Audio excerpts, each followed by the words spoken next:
Assalamualaikum warahmatullahi wabarakatuh. Halo teman-teman dan ibu dosen yang saya hormati.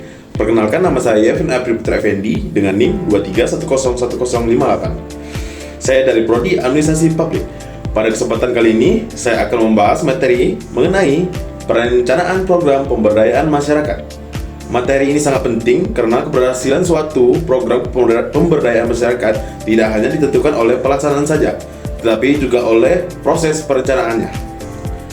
Perencanaan yang baik akan membantu program berjalan lebih terarah, tepat sasaran, mampu memberikan manfaat yang berkelanjutan bagi masyarakat. Selanjutnya, pengertian perencanaan program pemberdayaan masyarakat. Perencanaan program pemberdayaan masyarakat merupakan proses penyusunan berbagai kegiatan yang dilakukan secara sistematis untuk mencapai tujuan pemberdayaan masyarakat.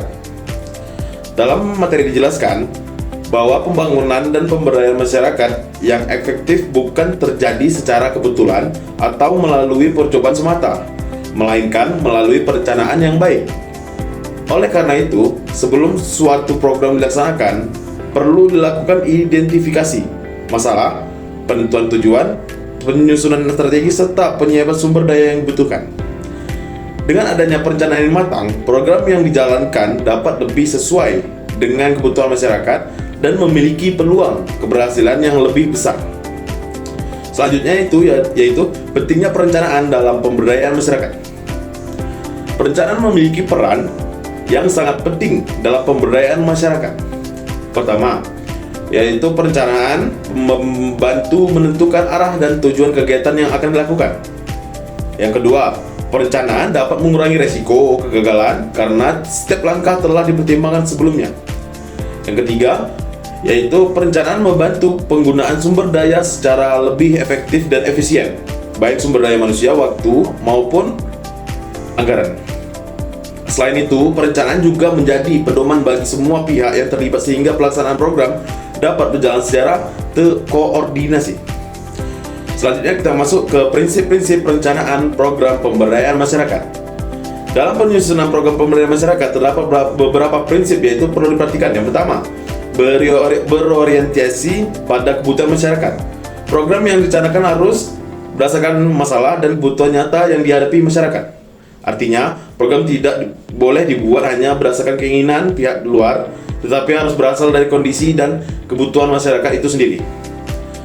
Yang kedua, itu partisipasi masyarakat. Masyarakat harus dilibatkan sejak tahap perencanaan hingga pelaksanaan dan evaluasi program. Dengan adanya partisipasi, masyarakat akan merasa memiliki program tersebut sehingga lebih bertanggung jawab dalam menjalankannya. Yang ketiga, memanfaatkan potensi lokal. Setiap masyarakat memiliki sumber daya dan potensi yang berbeda-beda. Karena itu, perencanaan harus mempertimbangkan potensi yang tersedia agar program dapat berjalan lebih efektif dan berkelanjutan. Lanjut, yang keempat, memperhatikan nilai dan budaya masyarakat. Nilai-nilai sosial, adat istiadat, serta budaya masyarakat perlu dijadikan pertimbangan dalam penyusunan program. Hal ini penting agar program diterima dengan baik, tidak menimbulkan konflik tengah masyarakat. Yang kelima, mendorong kemandirian. Tujuan utama pemberdayaan adalah mendorong kemandirian. Tujuan utama pemberdayaan adalah menjadi masyarakat lebih mandiri. Karena itu, masyarakat harus beri kesempatan untuk merencanakan, melaksanakan, dan menyelesaikan masalah mereka sendiri, bukan hanya bergantung pada bantuan dari pihak luar. Tahap perencanaan program pemberdayaan masyarakat agar program berjalan dengan baik. Terdapat beberapa tahapan yang biasanya dilakukan. Pertama, identifikasi masalah. Pada tahap ini dilakukan pengumpulan informasi mengenai kondisi masyarakat. Tujuannya adalah mengetahui masalah yang paling mendesak dan membutuhkan penanganan. Yang kedua, analisis kebutuhan setelah masalah ditemukan. Langkah berikutnya adalah menganalisis kebutuhan masyarakat. Analisis ini membantu menentukan bentuk program yang paling sesuai untuk mengatasi tersebut. Yang ketiga, menentukan tujuan program harus dirumuskan secara jelas dan terukur. Dengan tujuan yang jelas, pelaksanaan program akan terlebih terarah.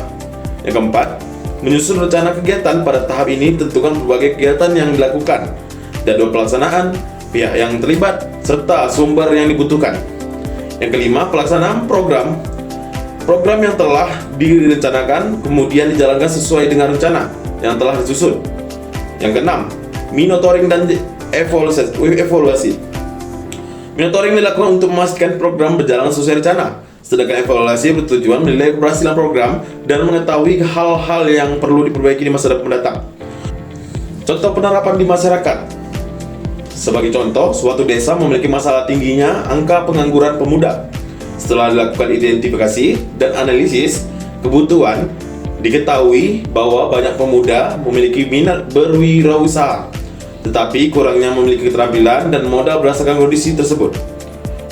Pemerintah desa bersama masyarakat dapat merencanakan program pelatihan kewirausahaan, pelatihan pemasaran digital, serta pembentukan kelompok usaha bersama.